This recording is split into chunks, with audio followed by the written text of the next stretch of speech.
Hey, thanks for joining me. I love me some Savage Dragon. Hell yes. So, the last two issues were some of my favorites. It was quite the culmination of a long running storyline. You all know it, most likely, if you're watching this video. But a villainous character, the Fiend, that had been introduced way back in the first couple of issues of the regular series of Dragon. So if we're on issue 32 here, we're talking, a couple of years ago in terms of a regular comic publishing schedule.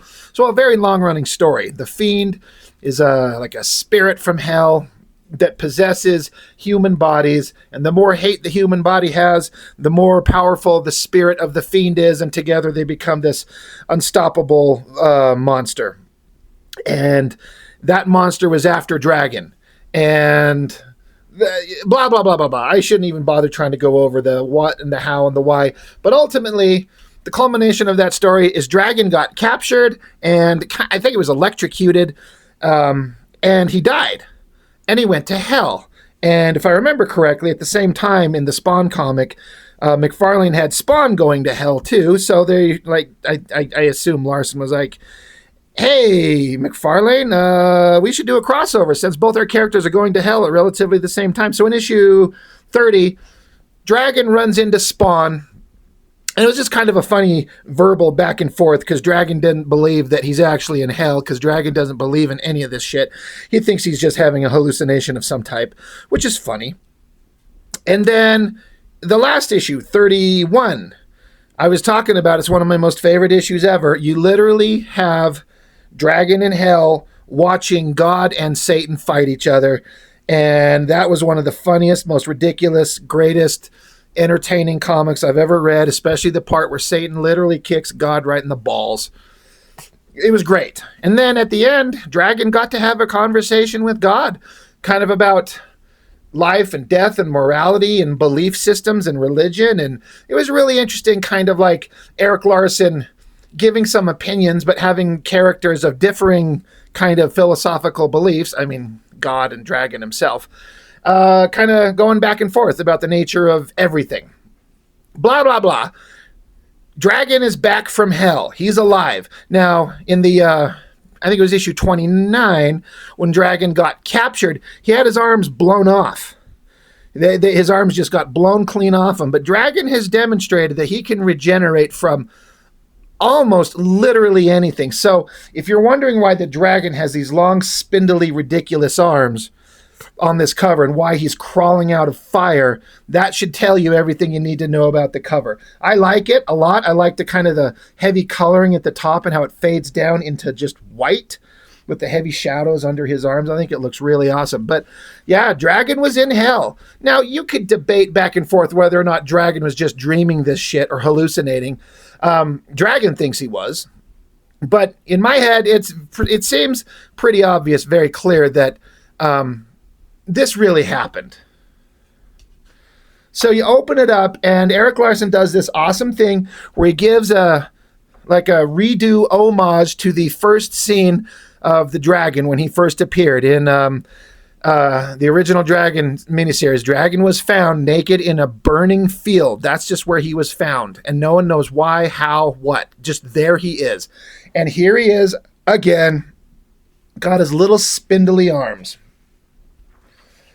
And it is interesting, kind of like different kind of color in the center, which I read as his soul returning to his body. He's coming back from an otherworldly plane of existence.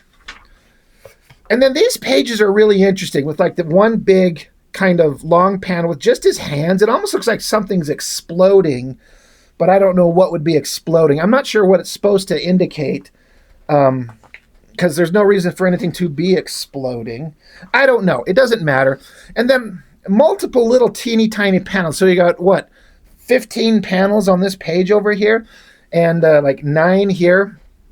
And Larson gets into some really sketchy, minimalistic, simplistic art that I can hear some people saying like he's hacking it out, or he's not trying, but I completely disagree. It's the angles there, the storytelling's there, the the emotion, the vibe, the feeling, the drama, it's all there. And you can do that with very tiny, quote unquote, sketchy, minimalistic drawings. We'll get into them. But yeah, Dragon's picking himself up, and it's just kind of silent. And he walks over to the dead body of the human that was possessed by the fiend, and he walks up to her, and he's like, yeah, you won't believe this, but I am sorry that this happened. And he gets up and kind of walks away. And then this guy who's burning to death and dying, he was kind of like the devil worshiper guy that made the deal to send Dragon's soul to hell. And he's like so evil, powerless to stop her, meaning this lady over here, too vulnerable, wanted you dead, contacted devil, she wanted you trapped in hell. She was too strong. So I made my own deal with God. So I think this is just kind of implying that this guy who was a devil worshiper, the magician who made the situation possible for Dragon to end up going to hell, but he was kind of under duress from this monster, the fiend. So he kind of made a deal with God to get to go to heaven. I'm guessing. So in terms of that minimalistic drawing, like look at this top right panel, just that little sketchy shadow drawing. I mean, you can see how small the drawing is compared to my finger. Just a little sketchy drawing. And then over here, the guy's face. And then look at that drawing right there, that entire panel. Like, it's so simple. It's like a low angle looking up with the bright light casting across Dragon. That's Dragon's pectoral muscles and just his head. It's so simple. It's ridiculous. And that panel next to him as Dragon walks away from the burning body. And then there, look at that simple little teeny tiny drawing of a car. Again, next to my finger. Like I can cover the car with just my finger as it pulls up to the flames. There's Frank, the cop that's the friend with Dragon. Pulls up, Dragon's crawling out of the fire, and he's like, holy shit, you scared the hell out of us? And Frank's like, are you okay? And Dragon's just like, hey, you miss me? I love it. It just gets a lot of storytelling across in just a few pages. And the simple drawings, I think it just works completely. And then we get into, there's this whole other storyline. Erik Larson, if I had to give any kind of a critique, is that he tends to have a lot of storylines going on at one point, multiple storyline threads, and wrapping them all up eventually sometimes can start to feel a little convoluted. I didn't really feel that when I was reading it at the time in real time, back in the 90s when this was going on. But trying to like keep it all straight and re-explain it, it gets to be a little bit much. But they're basically talking about how there's this one of the cop guys, I forget his name, Neisman is his name. He's kind of a big, mean, angry, kind of racist cop. And this cop, kind of a new recruit, he's going to testify against him because Neisman's been doing a bunch of really bad shit that cops shouldn't do. And all the other cops in the precinct are kind of like, hey, you're supposed to back up your brothers. You shouldn't be ratting out a cop. And so Alex here, she's like, no, we're supposed to be good, honorable people. He's doing the right thing. And while she's defending him, there's kind of like the indication, the hint that maybe there's a relationship kind of forming between the two. Now, I can't remember why exactly, but there's kind of this re-explanation through several pages in the book spread out of who Star is, this guy, and how he came to be, who he is, why he is, everything that's been set up through the book. This is just such kind of like normal, kind of like, what's the word I'm looking for? I don't want to say cliche, but like, this is very much an Erik Larson drawing. Like a character jumping at you and he's hyper foreshortens like the anatomy, have those hands coming at you really close. I actually really like it. I think it looks cool. But it's just the guy describing who he is, how he went out and put on a costume. He was this musician and he decided he wanted to be a hero. He went out and got his ass beat one time really bad. Like his first day out trying to be a superhero, boom, knocked the shit out of him. And so he was beat up. So then he decided to hire a guy to be the guy in the costume, but he still wanted to pretend like he wanted to keep up the alternate dual persona facade. So we thought that the musician was still the guy in the costume, but it turns out it's this guy who's actually the guy that's on the police force over here. It's kind of convoluted, but it's an interesting take on the the Clark Kent Superman kind of dynamic, the secret identity thing. Anyway, back to Dragon, Frank's checking in on him. He's like, how you doing? And of course, the visual gags that just kind of write themselves into the story. Dragon's arms got blown off, but they're growing back. But they don't grow back at full muscular, stature. So these little tiny spindly arms. So he looks fucking ridiculous. And I love it. It's so funny. And it's just by nature of what happened in the story. And he's like, yeah, my arms are growing back. They hurt like hell, but at least they're coming back. And so Dragon's kind of like, yeah, I had a pretty vivid dream, about God and the devil and all that type of stuff. And, he's saying, I'm just to be safe, Dragon says, I'm thinking of abandoning atheism and start believing in an afterlife that includes making mad, passionate love to a bevy of leggy supermodels, which was established in the previous issue where God told Dragon, whatever you believe happens when you die is what happens. And he's like, so if I believe this, that's what I get? And God was like, yep. So he's like, I might need to just revisit that. So we're just kind of checking in with Dragon. Back with Star, this is like basically a reprint of the page from, I think, the very first issue of Dragon itself. Just kind of going into the history of the character Star, who he is and what he was doing. Another story point, you got Dart. And then this other superhero character, Justice is his name. These two have kind of like met and started a relationship. I like Dart as a character because she's very much a hero. She's a good guy. She's on the Freak Force team. She's blonde. She's hot. She's got the hot body and the giant jugs, and she throws darts at people. She's a badass, and she never likes the Dragon. I think that's a really interesting dynamic. They just never really got along. Now, I never read Freak Force, so I don't know if that story was maintained throughout Freak Force, the comic itself, which she was a part of that team. But whenever she was in Dragon, those two never got along, and I think it's hilarious. It's such a different kind of dynamic where you have two characters. It's one thing to have two characters not like each other, but eventually you get a begrudging respect. But my kind of memory is they just never liked each other. They would work together, but they kind of didn't like each other. But she's getting in a relationship with this guy. But then you have Kill Cat, one of the Deadly Duo characters, and he's a weird creeper stalker character. And he had got it in his head that he's supposed to be in a relationship with Dart.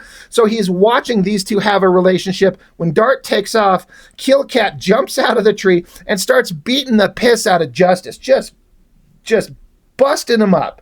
And says, stay away from my girl, pretty boy. You don't want to cross me. So Kill Cat's being a creeper weirdo, beating the hell out of, this Justice guy, who's just an innocent kind of good dude, just trying to have a relationship with a hot blonde. Cut back to, this is the cop that we were talking about on the early pages, Niesman, who's this angry, violent cop, and he's at the hospital for some reason, looking to do something. And now, knowing the character like we do throughout the comics so far, you're supposed to be kind of suspect. Like, he's here doing something kind of shady. And whatever it is gets interrupted when Justice, the guy from the previous pages that Kill Cat was beaten up, he gets thrown through the glass window doors here. And the nurse is like, oh my God, it's Justice. Somebody beat him up. Call the doctors. It's an emergency. And so Niesman here, he's like, God damn it, whatever he was going to do, he can't do. Cut to another scene. You got Barbaric and Bounty Girl, Ricochet, and they're punching this bad guy, this girl. You could tell because she's got giant jugs. I want to say this is the first time I think that this character is introduced. Her name is Heavy Flow. She's fat girl.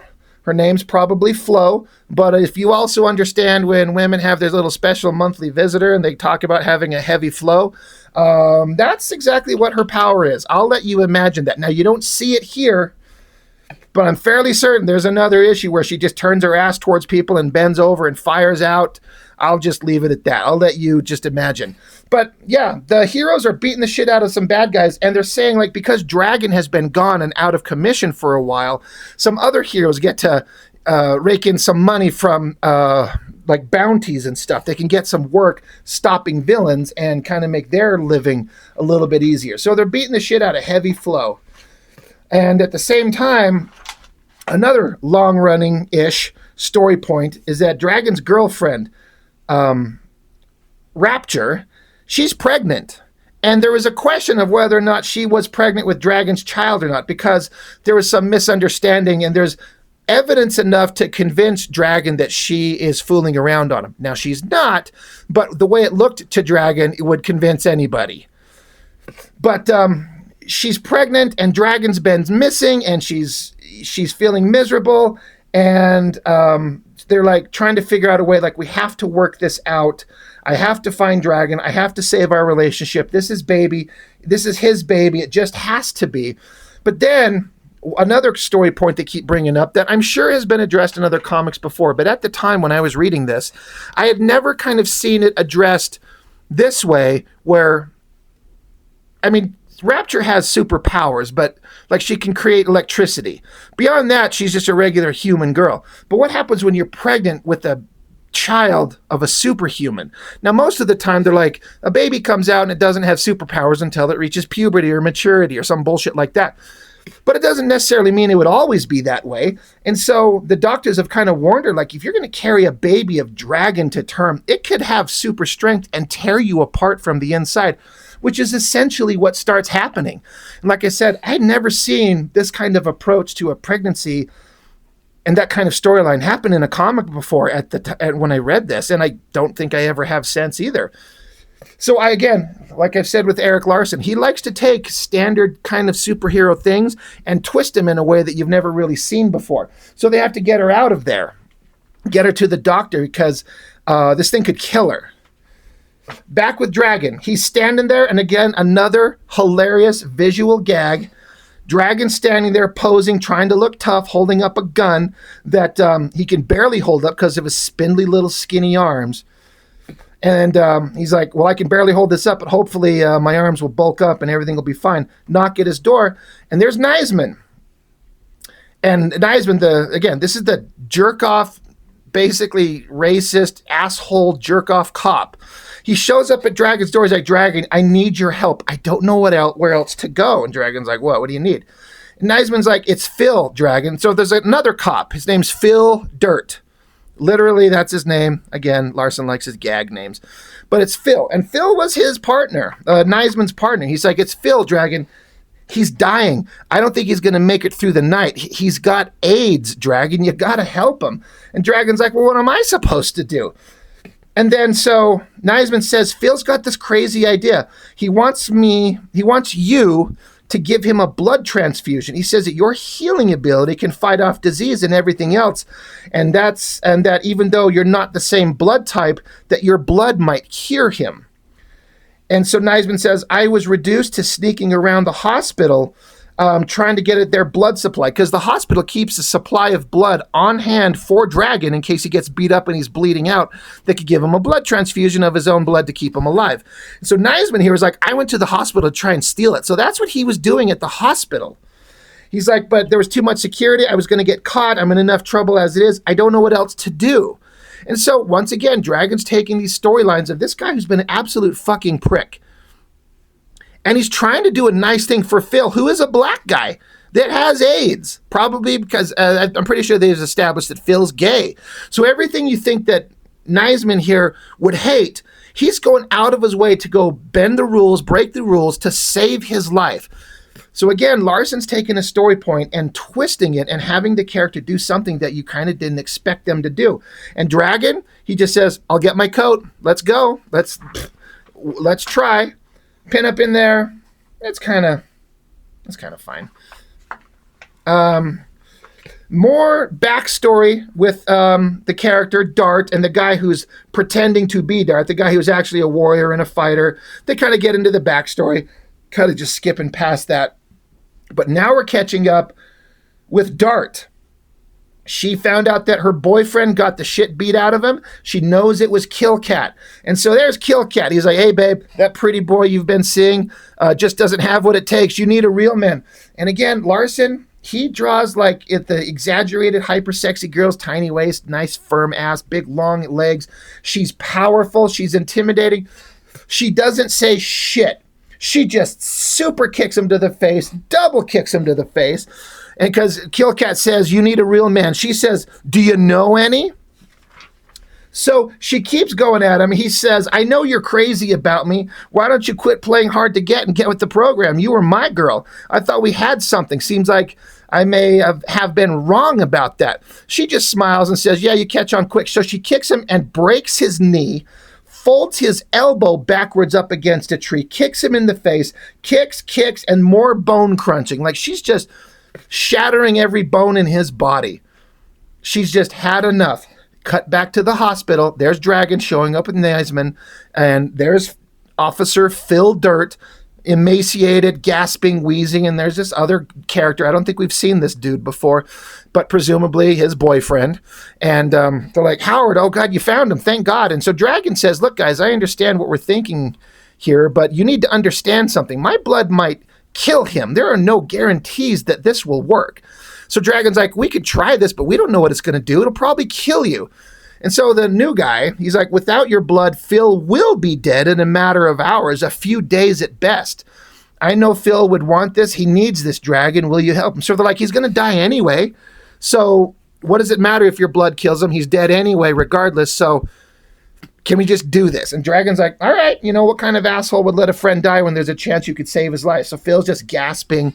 And so they set him up. They set up the blood transfusion. And they're like, all right, this shouldn't take long. So blood is transferring. Niseman's just kind of saying, oh, my God. Back with Rapture. She's in the hospital. She's freaking out. She's oh, God, the baby. It's kicking. It's kicking again. The doctor's like, we can't wait any longer. We got to perform an emergency C-section. We have to get you out of here. And Rapture's like, look, I want the baby to live. It's not far enough along. And they're like, look, that baby's going to kill you. The doctors have to take it out of you before it kills you, and then we can keep it alive in the NICU or something like that. We have to get going. But then Rapture's like, but Dragon's not here. She wants her boyfriend, the father of the child, to be here. We have to wait for Dragon to be here. And they're like, we cannot wait. We have to go. You're going to be fine. So they're taking her into surgery, and she's screaming no as they drag her in. Cut back to Officer Phil Dirt. He's sitting up in his bed. Like a matter of minutes or hours, he's fine. He's perfectly fine. He's like, it worked. It actually worked. Dragon, Jules, Howard, thank you. And Dragon's like, don't jump to any conclusions. This may not be over. And Phil's like, oh my God. He says, my leg's back. The chunk Mako bit off, it's back. I mean, this is it. It's the cure for AIDS. It's you. All this time and money we spent, Dragon, and you're the cure. And Dragon's like, look, you just got the transfusion. We don't know what the effects will be in the long term. You're not out of the woods yet, my dude. Just as he said that, Phil kind of arcs back, screamed, and of course now Niseman, being the douchebag he is, he's like, what did you do to him? You're killing him. And then you see Phil kind of in the shadows. Something's happening. He's screaming. He's yelling. Everyone's going, Jesus, oh my God, what the hell is happening to Phil? Flip over.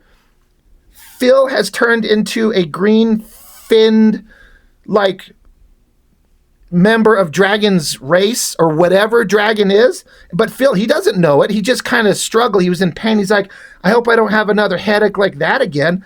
What are you guys staring at? Again, another end of the comics. Cliffhanger is the goddamn term I'm trying to say, where you flip to the last page, you're like, holy shit, what does this mean? You inject somebody with Dragon's blood and it changes their physiology, so now he looks like him? It's just like, holy shit, what does that mean? I have never seen anything like this in any superhero comic. There was not a single Image comic going on at the time that had anything nearly as interesting or character-driven as this, in my opinion. And again, it ends right there. You're like, what the hell is happening now? What could possibly be coming next?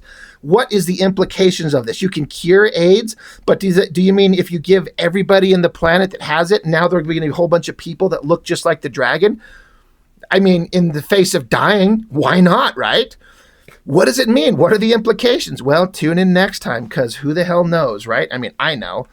But yeah, that's it. Just kind of another rockin' awesome issue of Dragon, well-drawn, comedy, drama, action, adventure, kept me riveted every step of the way, like it always did, and I love it. I absolutely love it. So That's it. Issue 32 of The Savage Dragon. If you haven't read it, you're missing out. That's all I got for now. Thanks for joining me. I'll see you next time.